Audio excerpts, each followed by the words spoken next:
Hello dear student, কেমন আছো? I hope প্রত্যেকে শুধু ভালো না, ভীষণ ভালো আছো। স্ক্রিনের উপর একটা প্রশ্ন দেখা যাচ্ছে, তাই না? এই প্রশ্নটা বৃত্ত সম্পর্কিত উপপাদ্যের একটা প্রশ্ন।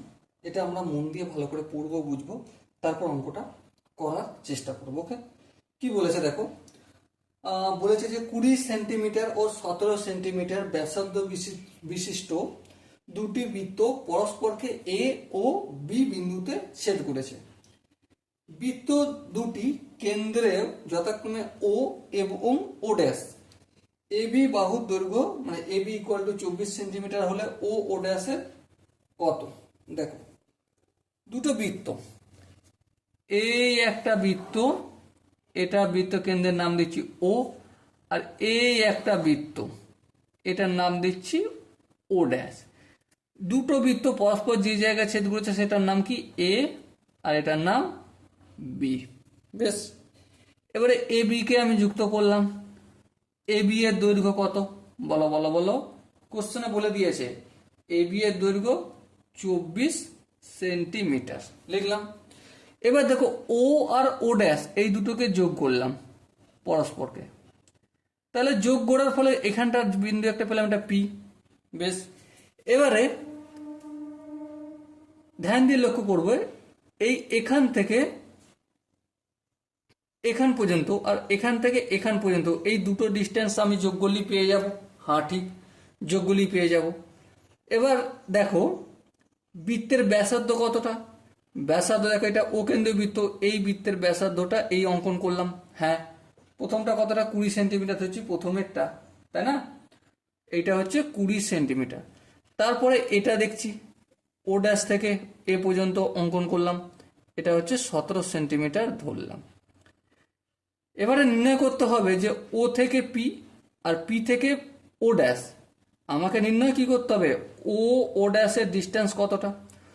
ও ড্যাশ মানে কি?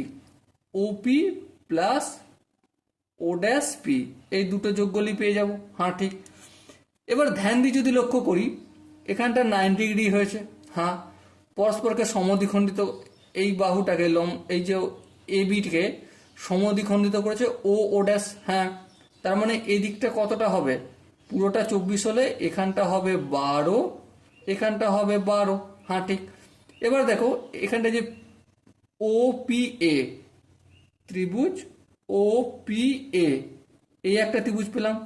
আর এখানে একটা ত্রিভুজ দেখো O dash P A, O dash P A, এই একটা ত্রিভুজ। এবারে দেখো প্রথমে আমি এই ত্রিভুজটার গল্প করে নিই। এখানে অতিভুজ কোনটা? এটা অতিভুজের স্কোয়ার, মানে এ ও এ স্কোয়ার ইকুয়াল টু লম্ব স্কোয়ার। লম্ব স্কোয়ার বলতে এই এ থেকে পি পর্যন্ত, মানে 12 স্কোয়ার প্লাস ভূমি স্কোয়ার, ভূমি স্কোয়ার বলতে ও পি এ স্কোয়ার। এটা একটা সিন পেলাম। আর এই ত্রিভুজটা, এটা যদি 90 ডিগ্রি হয়, অতিভুজ কোনটা? এটা, তাহলে 17 স্কোয়ার ইকুয়াল টু লম্ব স্কোয়ার, লম্ব স্কোয়ার বলতে এটা 12 স্কোয়ার। হ্যাঁ ঠিক, 12 square plus O P dash, এই ও ড্যাশ পি স্কোয়ার করলাম। বেশ, এবারে ক্যালকুলেশন করি। ও এর দৈর্ঘ্য কত? 20, তাহলে 20 স্কোয়ারটা লিখলাম। এবারে এই 12 স্কোয়ারটা সমান এদিকে আনলে কি হয়ে যাবে? -12 square equal to O P square. এবার দেখো এখানটা দেখো A square minus B square, তাহলে A square minus B square সূত্র কি? A plus B into A minus B equal to O P square. যেমন থাকলো চলো, 20কে 12 সঙ্গে যোগ করলে 32 হয়, ইন্টু 20 থেকে 12 বিয়োগ করলে 8 হয়, equal to O P square. এবার ধ্যান দিয়ে লক্ষ্য করো, স্কোয়ারটা এদিকে আনলে রুট হয়ে যাবে। 32 মানে কি? 4 গুণিতক 8, 4 8 32, এটা লিখলাম। আর এই 8টা 8 থাকলো ইকুয়াল টু ওপি। তাহলে 4 থেকে 2 বেরিয়ে আসবে, এই দুটো 8 থেকে 8 বেরিয়ে আসবে ইকুয়াল টু ওপি। তাহলে 8 দুগুণে 16, 16 সমান ওপি হলো। ওকে, এবারে এখানে দেখো এই 12 স্কোয়ারটা অপোজিট দিকে আনলে কি যে মাইনাস হয়ে যাবে, তাহলে 17 square minus 12 square equal to O dash P square. তাহলে A square minus B square, এটাও সূত্র পড়ে যাচ্ছে।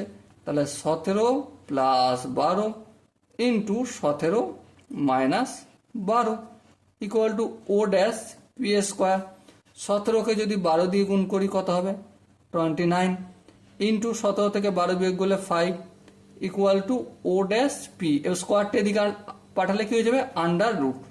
ওকে, এবার আন্ডার রুট 5 9 45 5 5 2 10 আর 4 14। ও ড্যাশ পি এর দৈর্ঘ্য কত রুট 145। রুট 145 এর ভ্যালু হচ্ছে 12.04। ওকে, এবার দেখো আমাকে নির্ণয় কি করতে হবে ও ও ড্যাশ। ও ড্যাশ সমান কি দেখো ধ্যান দিয়ে লক্ষ্য করো ওপি। ওপি প্লাস পি ও ড্যাশ। এবার দেখো ওপি এর দৈর্ঘ্য কত 16, তাহলে 16 পেয়ে গেছি। আর এটা 12.04 যোগ করলে কি পাবো 28.04 centimetre. Okay, so dear student, I hope তোমরা প্রত্যেকে প্রতিটা স্টেপ বুঝতে পেরেছো। যদি কোনো স্টেপ বুঝতে অসুবিধা থাকে, ডাউট থাকে বা কনফিউশন থাকে, তার জন্য তো কমেন্ট বক্স খোলা রইল। ওকে, সো ডিয়ার স্টুডেন্ট, দেখা হচ্ছে পরবর্তী সেশনে। ততক্ষণ পর্যন্ত ভালো থেকো, সুস্থ থেকো এবং জয় হিন্দ।